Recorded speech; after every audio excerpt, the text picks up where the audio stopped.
Avez-vous déjà entendu parler d'un pays où ce sont les femmes qui font leur demande en mariage? Où existe un véritable village de nains? Ou encore d'une ville avec un seul habitant, mais qui délivre pourtant son propre visa d'entrée? Et oui, il y a même une rue tellement pentue que les habitants garent leur voiture de travers pour éviter qu'elle ne dévale la pente. Comment font-ils? Encore plus incroyable. Vivre ici coûte seulement 60% de ce que vous dépenseriez aux États-Unis. Bienvenue en Nouvelle-Zélande, un pays si étrange qu'il semble tout droit sorti d'un roman. Mais tout ce que vous allez découvrir est bel et bien réel. Restez avec nous alors que nous dévoilons 15 des faits les plus incroyables et stupéfiants sur ce pays incroyablement excentrique dans notre documentaire de voyage du jour. Numéro 15. La Nouvelle-Zélande. Le pays au bout du monde. Niché dans le Pacifique Sud-Ouest, à plus de 1200 milles, soit environ 1900 km, de l'Australie, la Nouvelle-Zélande est souvent surnommée la voisine lointaine de la civilisation. Elle se compose des îles du Nord et du Sud, ainsi que de plus de 700 petites îles, couvrant environ 104 000 milles carrés, soit environ 270 000 km², une superficie légèrement supérieure à celle du Colorado, mais avec une densité de population remarquablement faible. À la mi-2025, le pays compte à peine plus de 5 200 000 habitants, soit environ un tiers de la population de la ville de New York. Et pourtant, il abrite plus de 29 millions de moutons, près de 6 par habitant. La population est majoritairement d'origine européenne, avec de solides racines maoris, aux côtés de communautés du Pacifique et d'une population asiatique en pleine croissance. L'anglais et le maori sont les langues officielles. Le maori, autrefois presque perdu, connaît aujourd'hui une renaissance grâce à la culture et à l'éducation. Le paysage est spectaculaire, allant de pics enneigés et lacs glaciaires à des forêts tropicales luxuriantes et plages immaculées. Avec ses 4 saisons et son climat doux, l'hiver ici inverse le calendrier. Il s'étend de juin à août. Et dans ce pays extraordinaire, où l'on peut skier le matin et surfer l'après-midi, il n'est jamais nécessaire de choisir entre la montagne et l'océan. La Nouvelle-Zélande vous offre les deux en une seule journée. Numéro 14. Un vrai village de hobbits. Hobbiton existe. Avez-vous déjà rêvé de plonger dans l'univers de Frodon Sake? En Nouvelle-Zélande, ce rêve devient réalité, et si immersif que vous oublierez vivre au XXIe siècle. Hobbiton, le célèbre village du Seigneur des Anneaux, se trouve à Matamata, sur l'île du Nord, construit sur une ferme laitière de près de 1200 acres, soit environ 500 hectares. Créé à l'origine pour les films, le village est devenu si populaire qu'il est désormais préservé en tant que décor vivant. Vous pouvez explorer 44 charmantes maisons de hobbits, déambuler parmi des jardins potagers, repérer des portes rondes vertes, de petites chaises, un puits en bois, et même voir de la fumée sortir des cheminées au petit matin. Aucun plastique, aucune LED, seulement de la pierre sculptée à la main, du bois et des plantes vivantes. Les habitants de Matamata sont réputés pour leur chaleur humaine. Dès votre arrivée, ils vous appelleront « Mat » et vous indiqueront volontiers votre chemin, ou vous offriront une bière fraîche. Beaucoup partagent leur temps entre l'agriculture et les visites guidées de Hobbiton, racontant les histoires de la Terre du Milieu comme s'ils les avaient vécues. Les fans de cinéma et les rêveurs nostalgiques adorent déguster une bière artisanale à la Green Dragon Inn, se tenir sous l'arbre de la fête où Bilbo fit son discours, ou marcher là où Gandalf chevaucha jadis. Les Maoris appellent cet endroit la maison des petits rêves. Il éveille l'émerveillement et l'innocence dans les cœurs adultes. Croyez-le ou non, certains y fêtent même leur anniversaire, à la manière des hobbits. Alors, porteriez-vous un toast à Bilbo dans sa propre maison avec une bière de hobbit? Si oui, commentez 5 points d'exclamation. Si les contes de fées ne sont pas votre tasse de thé, tapez 6 points d'exclamation. Numéro 13. Un pays de femmes extraordinaires. Si pour vous la beauté rime avec maquillage, vêtements de créateur ou pose parfaite, les femmes néo-zélandaises vont bouleverser vos idées. Élevées entre montagne, mer et air pur, leurs cheveux ébouriffés après une randonnée symbolisent la liberté. De Wellington à Queenstown, vous rencontrez des femmes en sweatshirt et pantalons de sport, conduisant des 4x4, surfant à l'aube ou animant des séances de yoga à la lumière du feu. Elles portent rarement du maquillage, laissent leurs boucles naturelles et rayonnent d'une peau dorée par le soleil. Leur beauté n'est pas travaillée, elle est vécue. La Nouvelle-Zélande fut le premier pays au monde à accorder le droit de vote aux femmes, en 1893 et reste aujourd'hui en tête pour l'égalité des sexes. Ici, les femmes dirigent des fermes, lancent des entreprises depuis des cabanes perchées sur les collines et mènent une vie minimaliste et joyeuse. À Wellington en particulier, il n'est pas rare que les femmes fassent le premier pas. Elles sont ouvertes, curieuses et accueillantes envers les étrangers. Vous entendrez sans doute un day mate de quelqu'un vous proposant des conseils de randonnée ou un café. Et pour l'amour, de nombreuses kiwis y sont ouvertes, si vous êtes authentique, gentil et prêt pour une vie simple et pleine d'aventures. Envie de savoir comment tisser des liens? Laissez un commentaire avec le chiffre 8 et je partagerai des astuces pour nouer des amitiés à la manière kiwi. Numéro 12. Waitomo, la galaxie souterraine de Nouvelle-Zélande. En Nouvelle-Zélande, nul besoin de lever les yeux pour admirer les étoiles. Il suffit de regarder sous vos pieds. Les grottes au verre luisant de Waitomo offrent l'un des spectacles les plus irréels au monde, où des millions d'Arachnocampa luminosa, présents uniquement en Nouvelle-Zélande, brillent telles une galaxie sous terre. Ces grottes sont sculptées dans du calcaire ancien, vieux de plus de 30 millions d'années, bien avant l'extinction des dinosaures.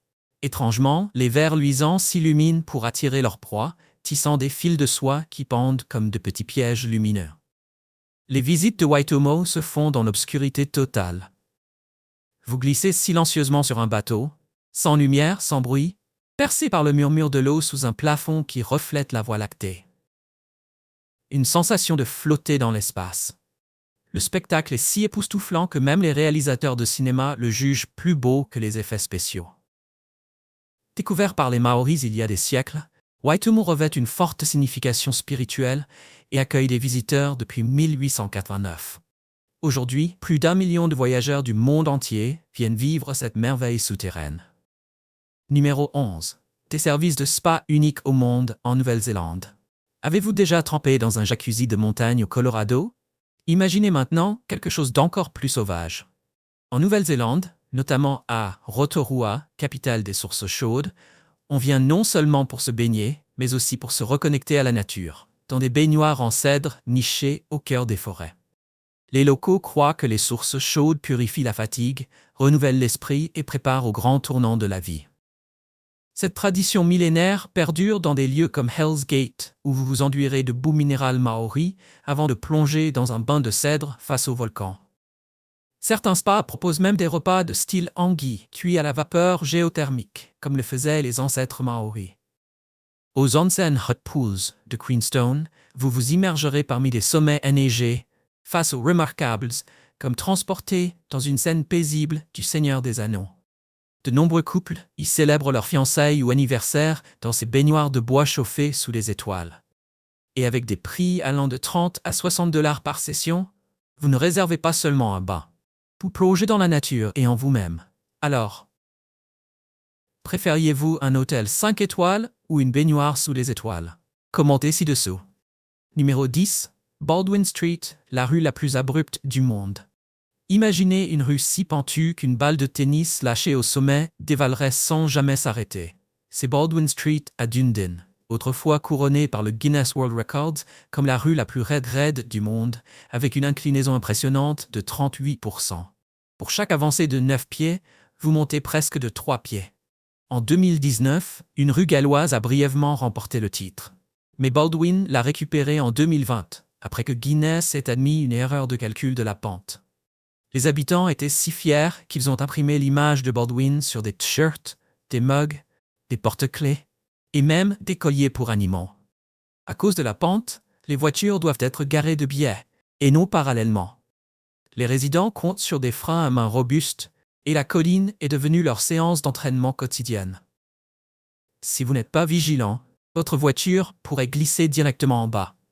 Les maisons ici sont ingénieusement construites contre la pente. Elles semblent inclinées de l'extérieur, mais sont bien de niveau à l'intérieur.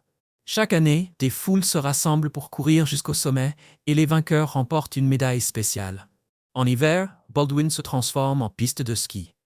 Une fois, les habitants ont même tenté de cuisiner le gâteau le plus pentu du monde, mais le glaçage a glissé avant qu'ils puissent le découper. Numéro 9. Wangamomona, la république la plus insolite de Nouvelle-Zélande. Dans le district de Stratford, en Nouvelle-Zélande, il existe une minuscule ville appelée Wangamona, avec seulement 30 à 40 habitants, qui a osé se proclamer république. Passeport, jour férié national et même président, c'est le seul endroit du pays à avoir fait cela. Le bâtiment du gouvernement, un pub victorien vieux de 100 ans. Ici, vous pouvez siroter une bière fraîche et demander un passeport local pour quelques dollars. Parfaitement légal dans les limites de la ville. Juste à côté se trouve probablement la plus petite station-service du monde. Une seule pompe, sans auvent, sans personnel. Il suffit de pomper et de payer. La vie à Wangamomona repose sur la confiance. Personne ne verrouille sa porte. Les maisons sont en bois avec des toits en métal sombre. Beaucoup de jardins servent à la fois d'enclos pour chèvres ou d'ateliers de bricolage. Plusieurs maisons arborent encore le charme du début du XXe siècle. Longues vérandas, bardages en bois et vignes grimpant sur des treillis. Il n'y a ni police, ni caméra, ni feu de circulation, et pourtant, la paix règne ici depuis plus de 100 ans.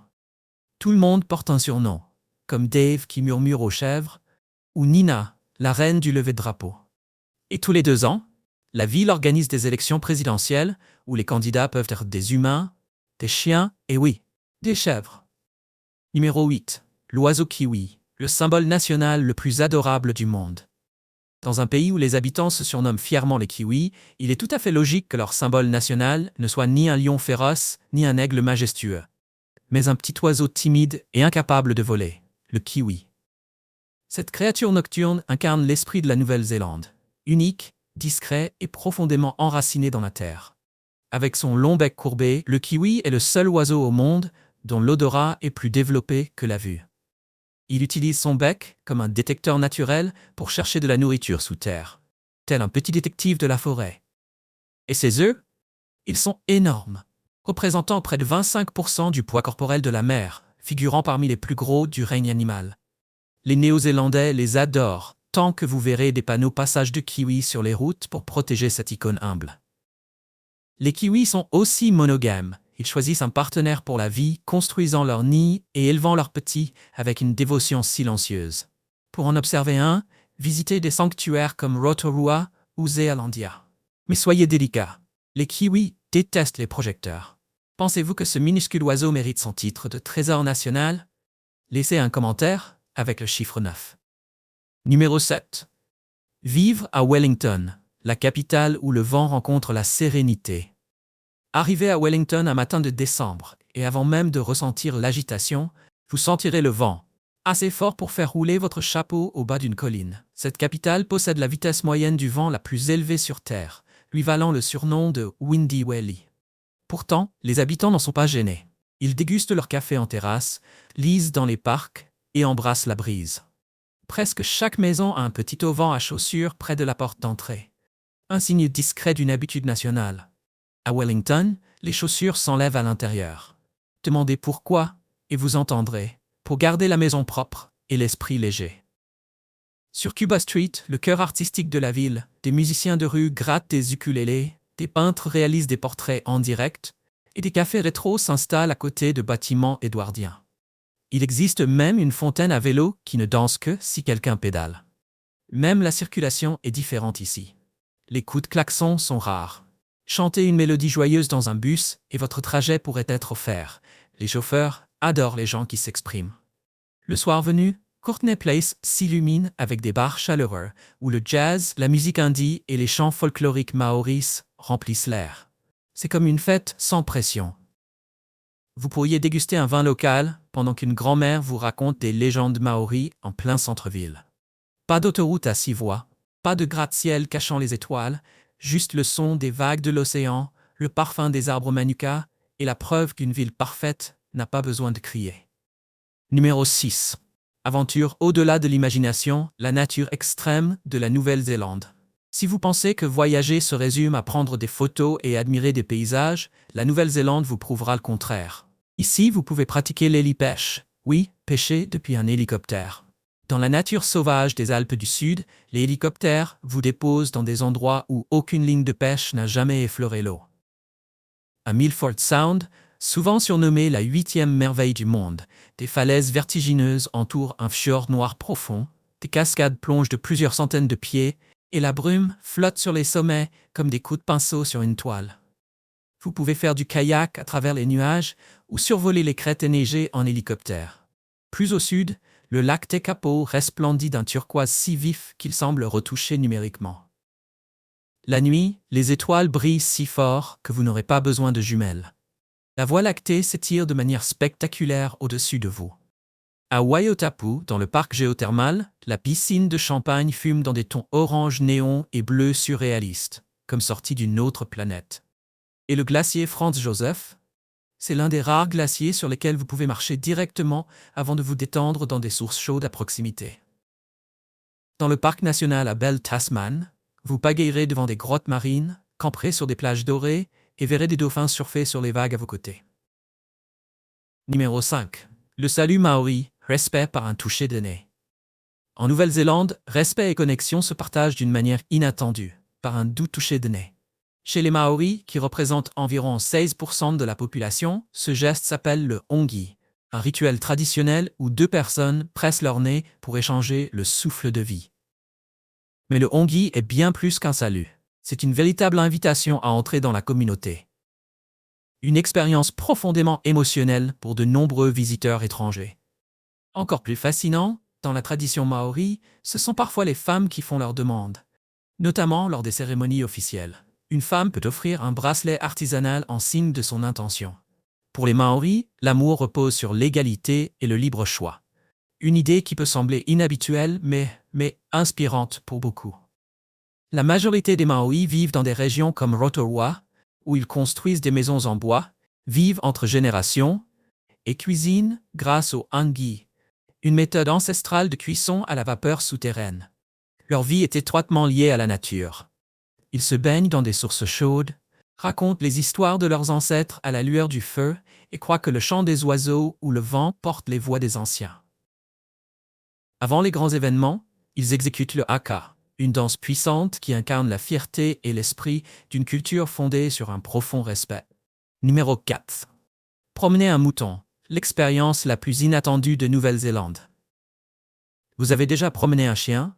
Imaginez maintenant marcher dans des prairies verdoyantes avec un mouton de 50 kilos en laisse. En Nouvelle-Zélande, cette expérience insolite est devenue mondiale.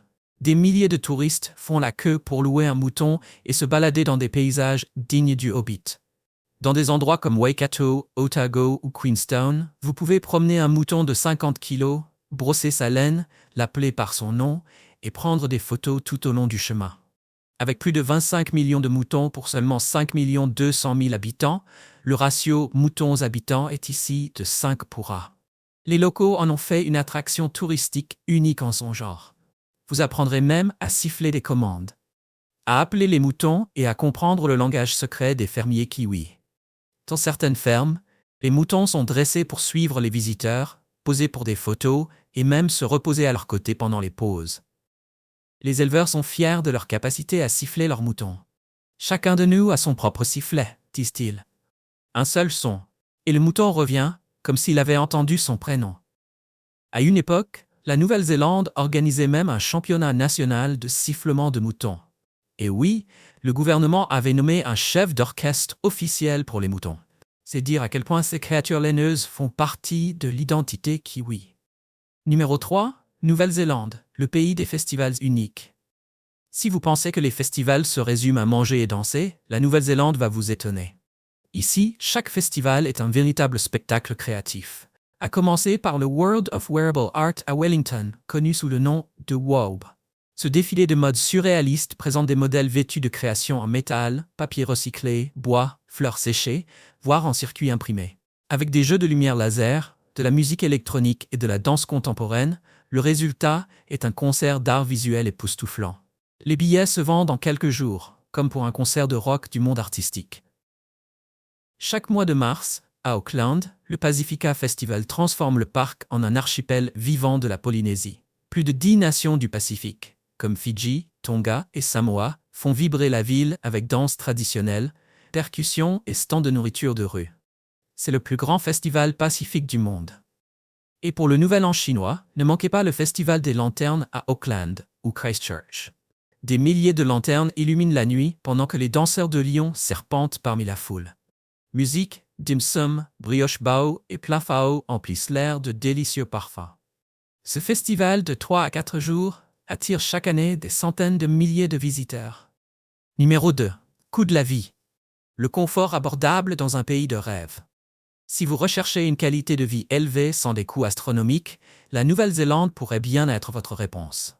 Le coût de la vie ici est environ de 35 à 45% inférieur à celui des grandes villes américaines comme New York ou San Francisco. À Wellington ou Christchurch, un appartement d'une chambre se loue environ entre 950 et 1200 dollars par mois, tandis que dans les petites villes, il se rapproche des 750 dollars. Les charges mensuelles, électricité, eau, gaz et Internet rapide, coûtent généralement entre 110 et 140 dollars. Les courses hebdomadaires, avec des produits frais, de l'agneau local, du poisson et des fruits de saison, coûtent environ 60 à 80 dollars. Un repas dans un restaurant de gamme moyenne revient à 12 à 18 dollars, et un cappuccino onctueux, seulement 3,50 dollars. Les transports publics sont fiables, avec des trajets coûtant entre 2 et 3 dollars, et des abonnements mensuels allant de 60 à 90 dollars. Un abonnement à la salle de sport varie entre 30 et 50 dollars, et un contrôle dentaire de base coûte entre 40 et 60 dollars. Globalement, un budget mensuel confortable pour une personne se situe entre 1300 et 1600 dollars, selon l'emplacement et le mode de vie choisi. Alors, envisageriez-vous de déménager ici? Si oui, écrivez 1.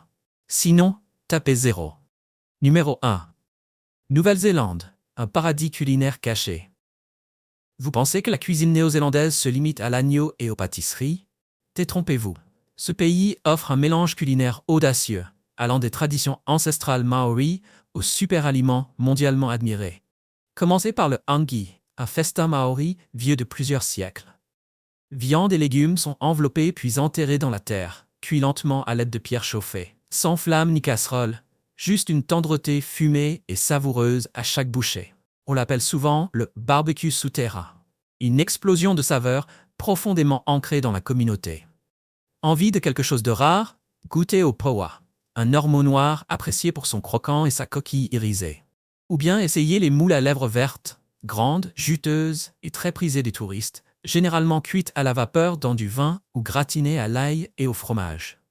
Il y a aussi le kina, ou oursin, la version néo-zélandaise du caviar. Les Maoris le dégustent cru, tandis que les chefs gastronomiques l'intègrent dans des sushis raffinés. Et bien sûr, aucune fête kiwi n'est complète sans un gigot d'agneau rôti, accompagné de pommes de terre et d'une sauce maison acidulée. Le dîner se termine souvent par une pavlova, un dessert à base de meringue, croustillant à l'extérieur et fondant comme une guimauve à l'intérieur, garni de fruits frais. Et pour accompagner tout cela, essayez une Ed&P Lemon Peroa, le soda emblématique de la Nouvelle-Zélande, tellement aimé qu'une bouteille géante lui est dédiée dans sa ville d'origine. C'est ainsi que se termine notre voyage à travers 15 faits stupéfiants sur l'un des pays les plus excentriques et inoubliables du monde, la Nouvelle-Zélande.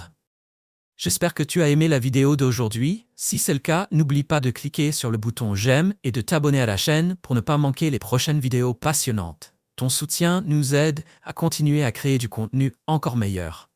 Assure-toi de regarder la prochaine vidéo qui apparaît à l'écran, je suis sûr que tu vas l'adorer. N'oublie pas de laisser un commentaire sur le pays que tu aimerais que nous explorions prochainement. Merci beaucoup d'avoir regardé et à très bientôt dans la prochaine vidéo.